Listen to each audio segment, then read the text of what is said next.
So I wanted to ask you some questions, Rabbi, about havdallah. Want to Okay, talk about havdallah? sure. Okay. So today happens to be Saturday. So we did Shabbat last night, and it's still Shabbat. We It's what ushered time is in it now? Shabbat. 4 o'clock. Yeah, Uh-huh. we ushered in Shabbat, and today is Shabbat's going to end, and we do havdallah to mark that. Exactly, exactly. So havdallah comes from the Hebrew root, the Hebrew word lehavdil, which means to separate or distinguish. So what we're doing with havdallah is really distinguishing from the day of Shabbat, which is a holy day, to the rest of the work week, which we hope to bring some of that holiness with us. But we're making that distinction. So I know this isn't about Shabbat, but just to say, so I understand, if we have havdallah, we're separating something from something else. What the nature of Shabbat is therefore different, right, than what's coming after.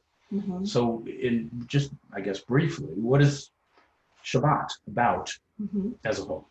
So Shabbat is meant to be a day of rest. That means different things to different people. In Orthodoxy, there are lists of prohibitions, prohibited activities during Shabbat. But really the idea is to make it a day in which we really acknowledge God's creation. And I think Rabbi Abraham Joshua Heschel was probably the best at explaining this in his wonderful book, The Sabbath.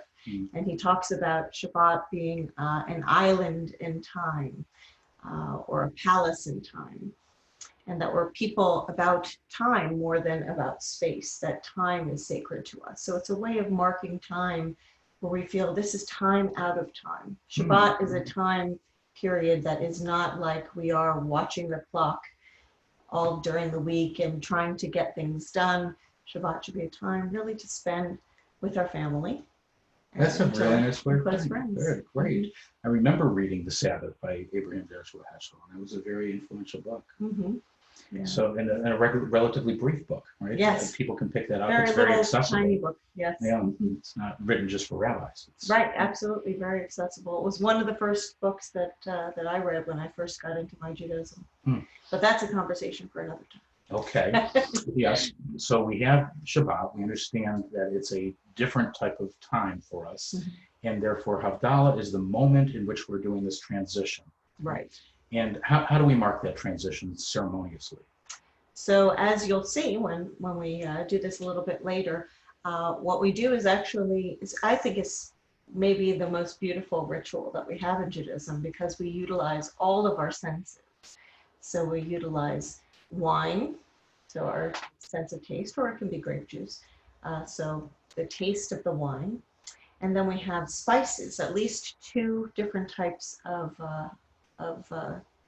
aromatic spices, but sweet smelling, like cinnamon and nutmeg, something like that.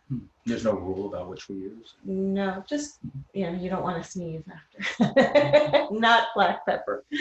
And then you have a candle that should have at least 2 intertwining wicks.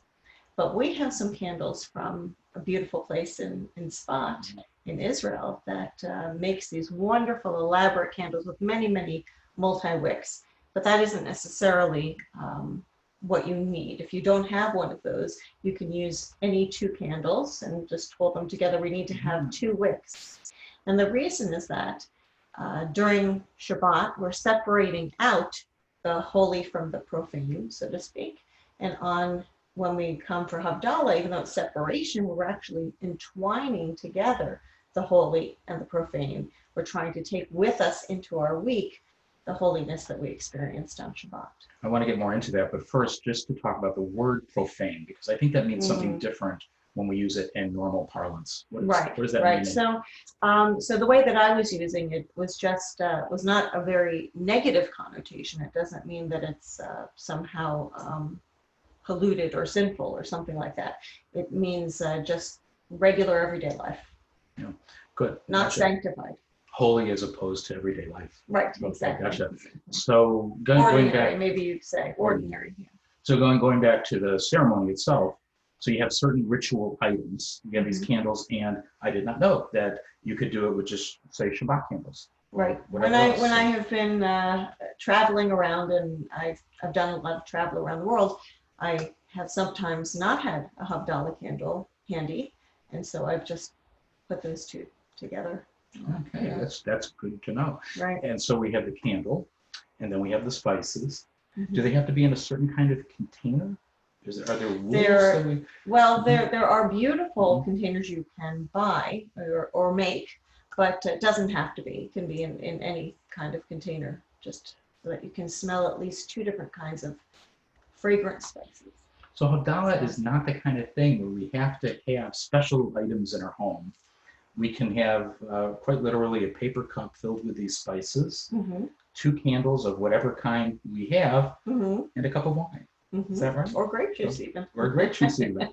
Yeah, well, Yes. that's really a good thing And to we know. sing, so we hear the sounds of the singing, and we taste the wine, and we smell the spices, and we see the darkness and the light of, and ideally this is done outside in the Mm. darkness after nightfall, but you can do it inside.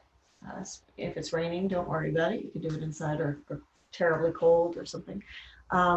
So you can do it inside in the dark, which I like, or just very, very minimal electric lights that can really see the light of the candles flickering and the difference of the light and the dark playing with one another.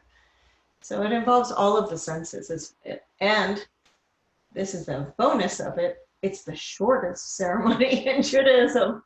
So if you're somebody who doesn't like to sit for a long time and pray long prayers in the synagogue for worship, Havdalah's for you. Is there any food involved? Oh, well, you can have it beforehand. You can have a malave malka, a third Suda Shlishit, which is the third meal of Shabbat. You're supposed to have actually three main meals of Shabbat. You have Friday night Shabbat dinner, and then Saturday after services, we're meant to have a nice Shabbat lunch. Mm. And then in the evening, instead of calling it dinner, we call it Suda Shlishi, the third meal. And this is the festive meal as the sun is setting and we're getting ready to say goodbye to Shabbat. Mm. Kind of like hobbits with their second dinner. Yes. Yeah. Yes. Gotcha. And you mentioned song. So there's the sense of singing. So you talk about these different senses and all of that. What songs are you talking about? Well, for Havdalah, we have specific singing that we do. We sing the prayers, but we could do much more than that. Some people decide to bring in the evening and say goodbye to Shabbat with what's called a malave malka, which means to hold back the queen of Shabbat.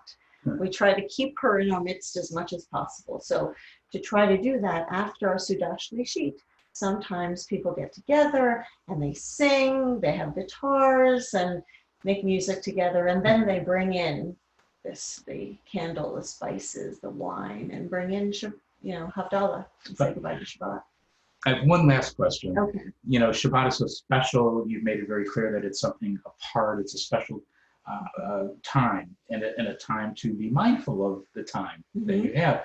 So is this a sad moment where we're leaving Shabbat behind? I would say it's bittersweet. Mm-hmm. It's a beautiful moment. Sometimes really wonderful. There is a tradition of looking when you do the last blessing of the Hamavdil ben Kodesh Lahol, and you do the candle. You say the blessing of the candle. You look at the light and dark and how they play with the shadow of your fingernails on your palm. But instead of that, I like to look around at the eyes of those with whom I've shared Shabbat and see their eyes flickering in the light of the Havdalah candle. So, that sounds very special. So it can be a very sweet thing. Good, not a sad thing. So I guess we'll do Havdalah today. Yes. And kind of show how that works. Exactly. Okay, exactly. Good. That's great. We'll stop recording. Okay.